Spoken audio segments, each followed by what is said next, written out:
নিয়ে চলে এলাম আরেকটা নতুন ভ্রমণের গল্প। আবারও সেই একই হঠাৎ করেই প্ল্যানিং। চলে এসেছি স্টেশনে ট্রেন ধরার উদ্দেশ্যে। Welcome to Parna lifestyle. Parna লাইফস্টাইলের আরেকটা ভিডিওতে তোমাদের জানাই আমি ঋতুপর্ণা অনেক অনেক স্বাগত। চলে এসেছি হাওড়া স্টেশন, উঠে পড়েছি রামপুরহাট যাওয়ার উদ্দেশ্যে ট্রেনে। হঠাৎ এই জার্নির উদ্দেশ্য মা তারার টান, তাকে দেখার ইচ্ছা। ট্রেনে উঠে পড়েছি। ট্রেন ছাড়ার সময় ছিল 4:35। বসে বসে কোনো কাজ ছিল না, খাচ্ছিলাম আর ভিডিও করার চেষ্টা করছিলাম। তবে এই যে হঠাৎ করে প্ল্যানিং আমরা বারবার করি, তার ফল এবারে ভালোই ভোগান্তি ভুগেছি, সেটা অবশ্যই তোমাদের জানাবো। ট্রেনটা ছেড়েছিল 4:35-এ। বসে বসে ভিডিও করছিলাম, এখনও ট্রেন ছাড়েনি। এটা পৌঁছানোর কথা ছিল রামপুরহাটে 9:30, রাত্রি 9:30। তো সেটা আমাদের কাছে অতিরিক্ত স্বপ্নই হয়ে গেছে 9:30। এই ট্রেন ছেড়ে দিল প্ল্যাটফর্ম থেকে। আর ট্রেন ছাড়া মানে কি, টুকটাক খাওয়া দাওয়া, টাইম পাস। আর কখন পৌঁছাবো রামপুরহাট স্টেশনে সেই অপেক্ষা করতে করতেই ছোট ছোট ভিডিও ক্লিপও তুলতে থাকলাম। ট্রেন ছুটে চলেছে আপন গতিতে। আমিও বাইরের দৃশ্য দেখতে দেখতে ক্যামেরাটাকে অন করে নিয়ে সেই বাইরের দৃশ্যগুলোকে ক্যামেরার মধ্যে বন্দি করতে শুরু করলাম। তখনও জানি না আমাদের জন্য এই জার্নিতে কি অভূতপূর্ব অভিজ্ঞতা অপেক্ষা করছে।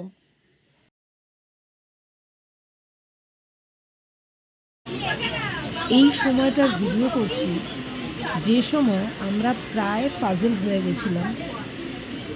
11টা ঘড়িতে ক্রস করে গেছে, তখনও ট্রেন রামপুরহাট পৌঁছায়। মাঝে মাঝে অনেক স্টেশনেই হল দিচ্ছে, এবং হল যখন দিচ্ছে প্রায় 40 মিনিট 1 ঘন্টা করে হল দিতে দিতে গেছে।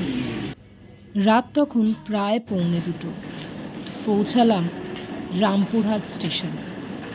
অবশ্য এই যে ভোগান্তিটা আমাদের হলো, এটা আমাদেরই কিছুটা জানার অভাবে। তখন লাইনে কাজ চলছিল বলে ট্রেনের এতটাই ভোগান্তি আমাদের ভুগতে হলো।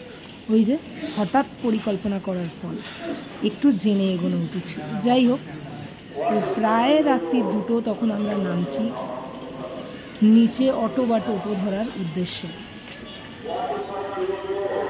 স্টেশন যে শুনশান ছিল তা নয়, ট্রেনে প্রচুর লোক এসছেন, নেমেছেন। প্রত্যেকেই মানে ভীষণই অধৈর্য হয়ে পড়েছিলেন। 4:30 সময় ট্রেন ছেড়েছে, প্রায় 1:45 যখন আমরা রামপুরহাটে নামি। আর প্রচণ্ড ঠান্ডা, সেই রকম ঠান্ডা, সারাদিন সেইভাবে খাওয়া দাওয়া কিছুই নেই। আর এই যে কষ্টটা, সমস্ত কষ্ট নির্মূল হয়ে যায় যখন এই রামপুরহাট স্টেশনে আমরা নামি। যেন ধরে প্রাণ আসার মতো। তাই রামপুরহাট স্টেশনটা ভালো করে একটু কভার করছিলাম নিজের মনকে সান্ত্বনা।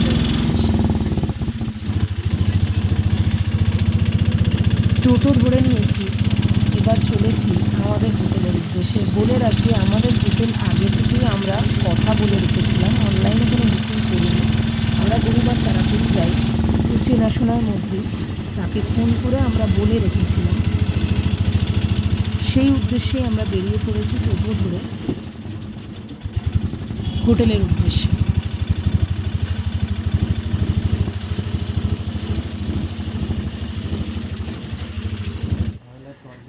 চলেছি হোটেলের তরফে। এখন বাজে 1:45 রাত। এই হচ্ছে তারাপীঠের মায়ের মন্দিরের রাস্তা, পুরো শুনশান। টোটো অটো আছে অবশ্য, তবে এই রাস্তাটাই খুব কম। দেখুন কি অন্ধকার রাস্তাটা। মায়ের মন্দিরের পাশ দিয়ে ও শ্মশানের পাশ দিয়ে যেতে হবে। আমি ভিডিওটা এই কারণেই করছি, কতটা ট্রেনটা আজকে আমাদের ভুগিয়েছে। মানে একটা ডিপ্রেসিভ বড় জার্নি যাকে বলে। কাল সকালে অবশ্যই আপনাদের সাথে শেয়ার করব। দেখুন গলিটার অবস্থা, রাত্রি 2টো বাজে, 4:30টায় ট্রেনে উঠেছিলাম। টর্চ লাইট জ্বালিয়ে যেতে হচ্ছে।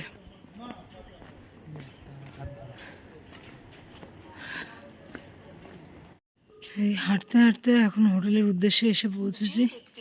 মায়ের মন্দিরের ব্যাক সাইডের গেটে খুব সুন্দর করে সাজিয়েছে। ওপরটা আর উঠছি না, এখান থেকে আপাতত তোমাদের দেখিয়ে দিচ্ছি। খুব সুন্দর লাইটিং করেছে। আর এখানে সামনে একটা ছোট্ট মন্দির রয়েছে, দেখি যদি জুম করে দেখা যায়। রাতটা কম হয়নি, পুরো জায়গাটা শুনশান। লোকজন যা আছে রাস্তায়, ওই টোটো অটো যারা চালান ওনারা আছেন দাদারা, আর রাস্তায় কেউ নেই। এবার সমস্যা হচ্ছে আমি একটা হোটেল বুক করে আসিনি, একটা দাদার থ্রুতে হোটেলটা মালিককে বলে রেখেছিলাম। তিনি বলেছিলেন ঠিক আছে তোমরা এসে আমাকে কল করো। এবার সমস্যা হচ্ছে এখন 2টো বাজে, তিনি ঘুমিয়ে পড়েছেন, কল ধরছেন না। আমি জানি না কি হবে, তো চলো যেটাই হবে তোমাদের শেয়ার অবশ্যই করব। মায়ের মন্দিরের গর্ভগৃহ রাত্রিই দর্শন করালাম বাইরে থেকে, পেছন দিকের গেট।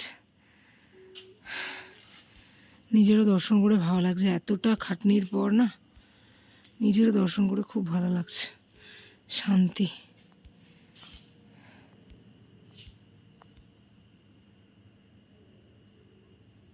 অসম্ভব শান্তি।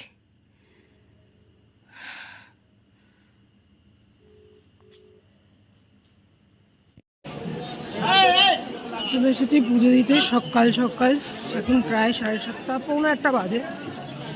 পুজোর ডালা নিয়ে নিয়েছি, চলে এসেছি মায়ের মন্দিরে, ঢুকছি।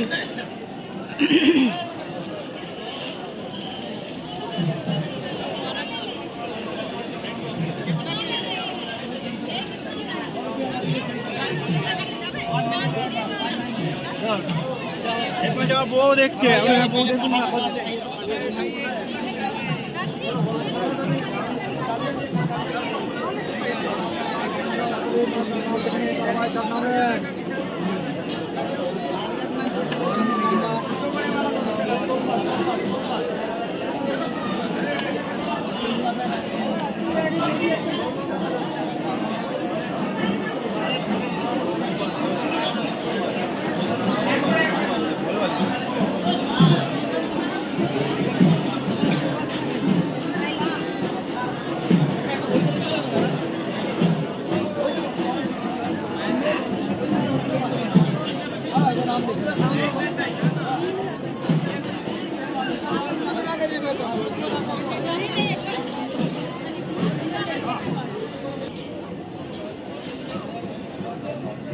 এই হচ্ছে মায়ের পুজোর লাইন।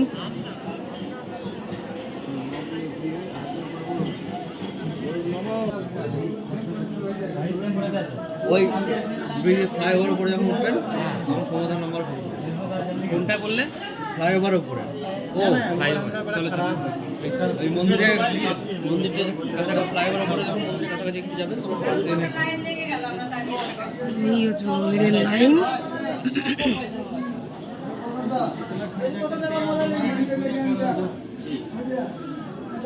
কাল অথরাত্রিতে ঢোকার পর আর হোটেলটা দেখানো হয়নি তোমাদের, দেখাবো পুজোটা দিয়ে নিই তারপরে।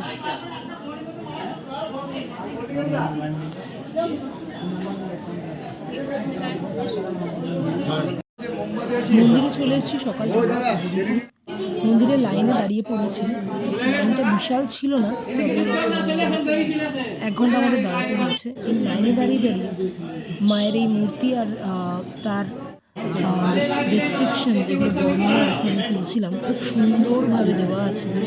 দশ মহাবিদ্যার যে রূপ সেগুলোই তোমাদের সামনে তুলে ধরার চেষ্টা করলাম লাইনে দাঁড়িয়ে দাঁড়িয়ে। প্রায় ঘন্টাখানেক আমাদের লাইনে দাঁড়াতে হয়েছে, তবে শীতকাল বলে কোনো অসুবিধা হয়নি। আর আমাদের পুজো দেওয়ার জন্য একজন আছেন, যার কাছে আমরা প্রথম থেকে যবে থেকে তারাপীঠ যাচ্ছি তার কাছেই পুজো দিই, তো আমাদের কোনো অসুবিধা হয়নি। পুজো আমরা পেয়ে যাবো, সেখান থেকেই পুজোর ডালা কিনে সেখান থেকে পুজো দিতে লাইন অনেক লোকের ভিড় ছিল, তবে 1 ঘন্টার মধ্যে পুজো দেওয়া হয়ে গেছে।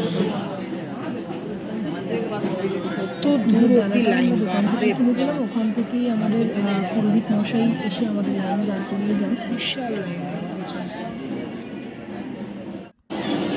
লাইনটা সবে উপরের দিকে উঠলো। আমাদের পুরোহিত মশাই বলেছিলেন যে উনি গর্ভগৃহের মধ্যেই থাকবেন, তো আমাদের কোনো রকম অসুবিধা হয়নি। উপর থেকে মায়ের মন্দিরটা কিন্তু অসাধারণ লাগছে, তাই না?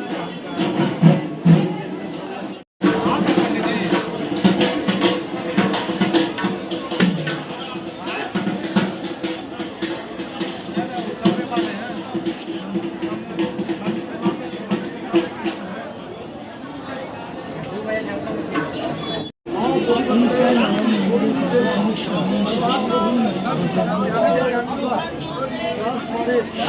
শিব বিশ্ব দর্শন মায়ের মন্দিরে ঢুকতেই কিন্তু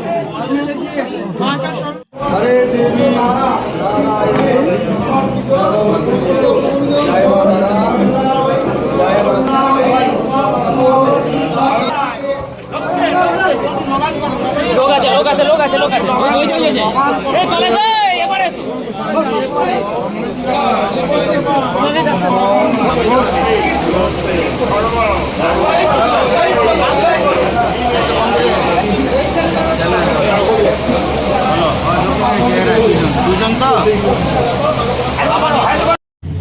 পুজো দেওয়া কমপ্লিট হয়ে গেল। তোমাদের মায়ের গর্ভগৃহে মাকে একটু দর্শন করানোর চেষ্টা করলাম। ভিড়টা দেখলে কিরকম বিশাল হচ্ছে।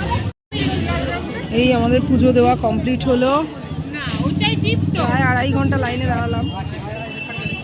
প্রচণ্ড রোদ, কিছু ঠিকভাবে করতে পারছি না।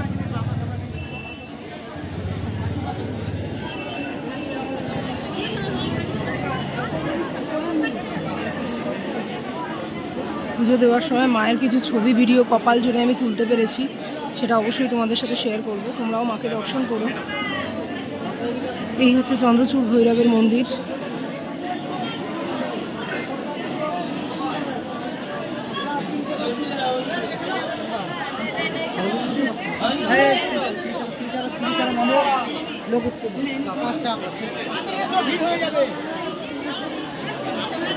যেতে দেবো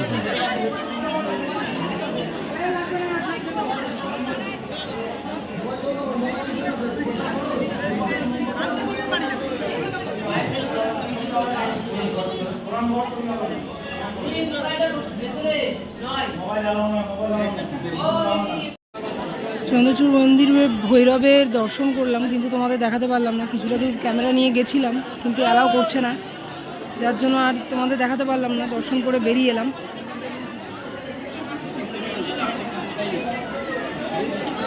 এটা হচ্ছে শ্রী বিষ্ণু নারায়ণ মন্দির, ষষ্ঠী মাথার মন্দির। এবার বাকি কাজটা করে নেব, ধূপ ধরিয়ে নেব, নিয়ে এবার আস্তে আস্তে এখান থেকে বেরোবো।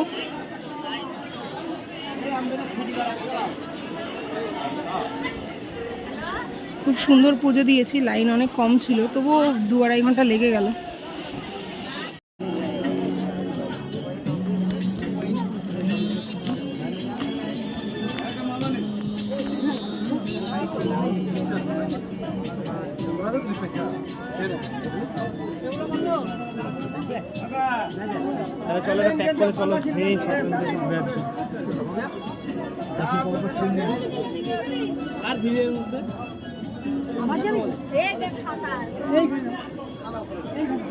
ধূপ ধরিয়ে চলে এসেছি যেখানে বলি হয় মায়ের জন্য, সেই জায়গা দর্শন করতে।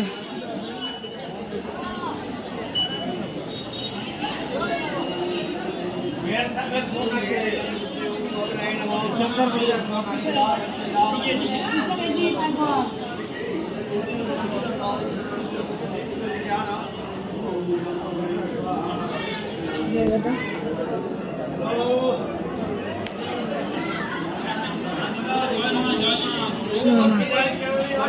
দেখুন, এখানে মায়ের বলি হয়।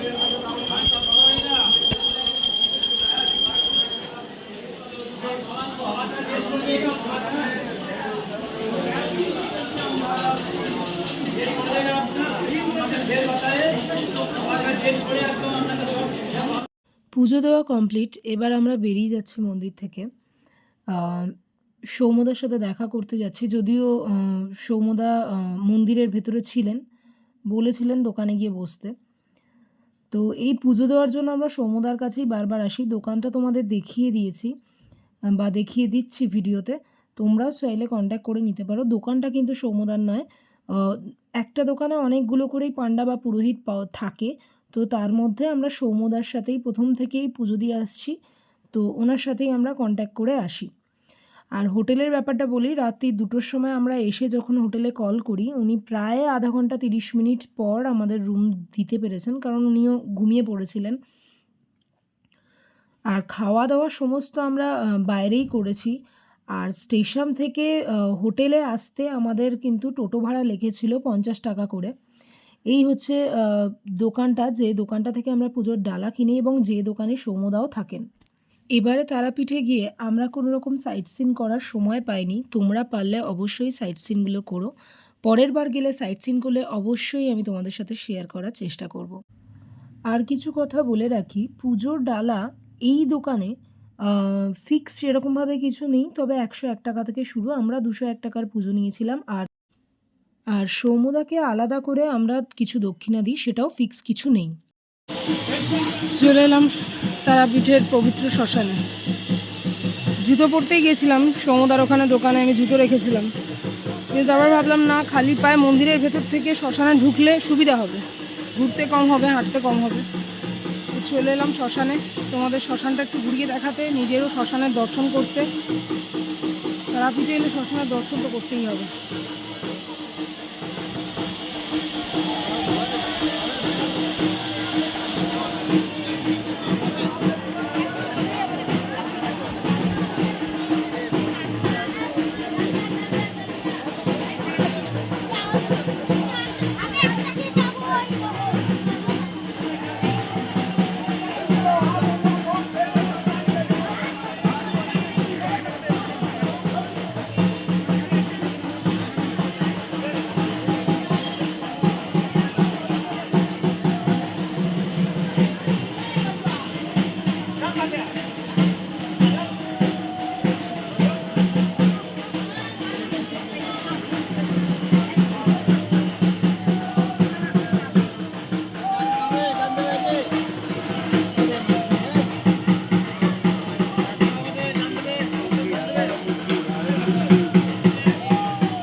তোমরা চাইলে দোকান দেখিয়ে দিয়েছি, দোকানের নাম্বারও ওখানে দেওয়া রয়েছে, পজ করে স্ক্রিনশট নিয়ে নিতে পারো, সেখানে কল করে জেনেও নিতে পারো ডিটেলসে। এছাড়া তোমরা যদি নাও চাও, ওখানে প্রচুর দোকান আছে, সেখানে গিয়ে তোমরা কথা বলে নিতে পারো। আর যদি কেউ তোমরা সৌম্যদার নাম্বার চাও, অবশ্যই কমেন্ট করো, আমি কমেন্টে জানিয়ে দেবো। মহাশ্মশানের চুল্লি, কিছু সাধু সন্ন্যাসীরা ওখানে কিছু ক্রিয়া করছিলেন, যে ক্রিয়াটা আমি কিছুটা ভিডিও করার চেষ্টা করলাম, তোমাদের দেখানোর চেষ্টা করলাম।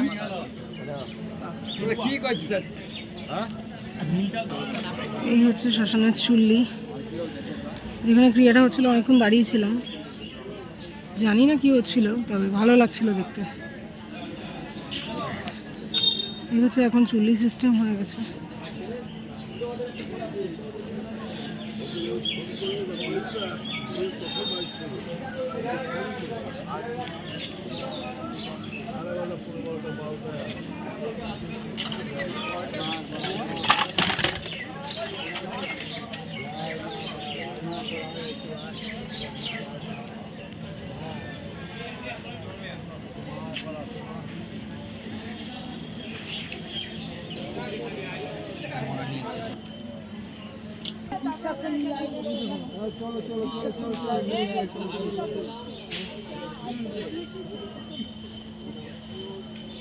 এটা কি বলা হচ্ছে?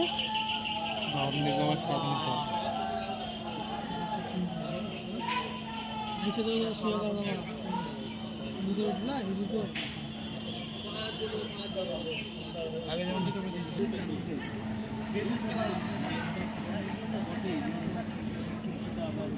গীতা অনেক পড়ে।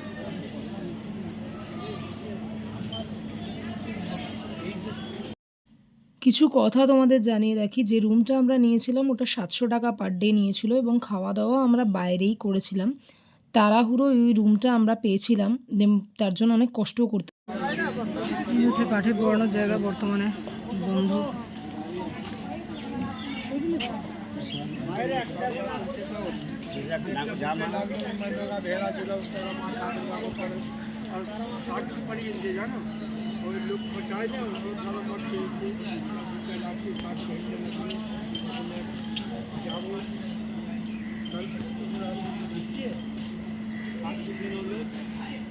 এই হচ্ছে তারাপীঠ শ্মশান, যেখানে কাঠে পোড়ানো হতো, কিন্তু বর্তমানে সেটা বন্ধ হয়েছে।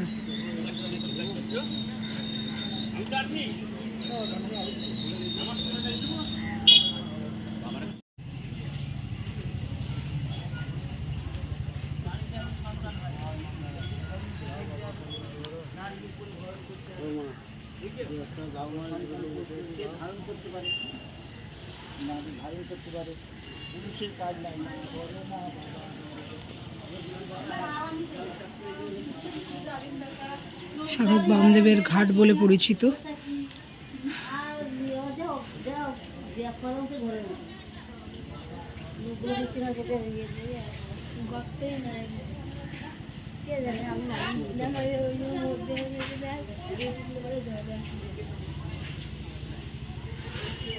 দ্বারকা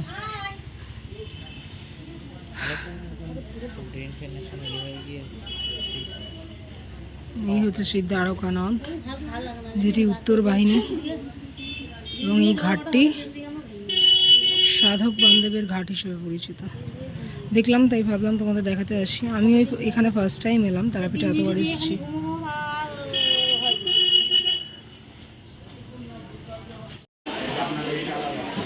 এই যে আমাদের হোটেল প্লাজা, আলোতে দেখা যাচ্ছে না।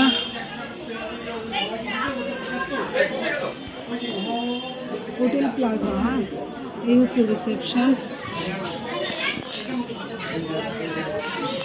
এই যে হোটেল প্লাজা, এখান থেকে আমরা উঠে যাব প্লাজা। এই হচ্ছে তার রিসেপশন। এই যে এখান দিয়ে উঠে যাবো উপরে। আমাদের আর্জেন্সিতে ঘর নেওয়া, সেই জন্য একদম টপে পেয়েছি।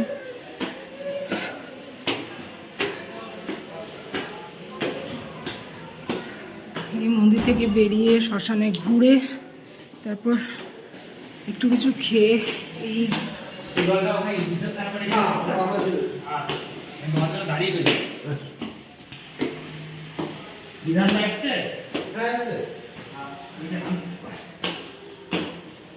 এই উপরে উঠছি, অনেকটা সিঁড়ি উপরে উঠতে হচ্ছে। এই হচ্ছে আমাদের হোটেল প্লাজা।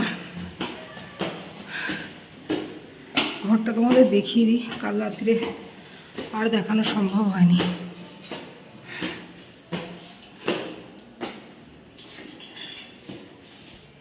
এই হচ্ছে রুম, একদম নর্মাল। এই হচ্ছে আমাদের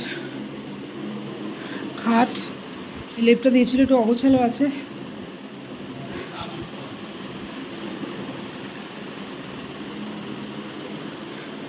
এই যে একটা ড্রেসিং টেবিল,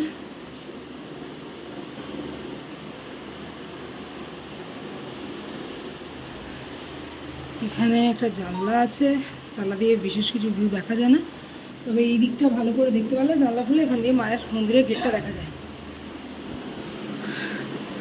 আর এখানে রয়েছে একটা টেবিল, এখানে একটা ছোট্ট এক মতো আছে, কি কাজের আমি জানি না। এই হচ্ছে ওয়াশরুম, যে গিজার রয়েছে, শাওয়ার রয়েছে, কাপড় ঝুলানোর হ্যাঙ্গার রয়েছে। মোটামুটি পরিষ্কার পরিচ্ছন্ন, ভীষণ খারাপ কিছু নয়, তবে তাড়াহুড়োয় রাত্রি 2টোর সময় এই রুমটাও যে পেয়েছি এটাও অনেক কষ্টে পেয়েছি। বলা ছিল কিন্তু সে মানুষটা ঘুমিয়ে পড়েছিল। স্বাভাবিক রাত্রি 2টোর সময় কেউ জেগে বসে থাকবে না আমাদের জন্য। এই হচ্ছে আয়না, এই হচ্ছে বাথরুম, এই হচ্ছে টোটাল, এই হচ্ছে পাখা। তো তারাপীঠে আমাদের পুজো দেওয়া কমপ্লিট। তাড়াহুড়োয় প্ল্যান করেছিলাম, এখন বেরিয়ে যাচ্ছে। আমাদের 4টে কতই ট্রেন আছে, 4:40 ট্রেনটা আমরা ধরে নেব, আমাদের টিকিট কাটা আছে। তাড়াহুড়োয় প্ল্যান করে এসেছিলাম বলে প্রচুর ভোগান্তি হয়েছে। আগে আপনার পুরো ভিডিও দেখতে পেলে জানতে পারবেন যে কীরকম কী ভোগান্তি হয়েছে। তো এখন হোটেল চেক আউট করে বেরিয়ে যাচ্ছি, 4:40 ট্রেনটা ধরবো।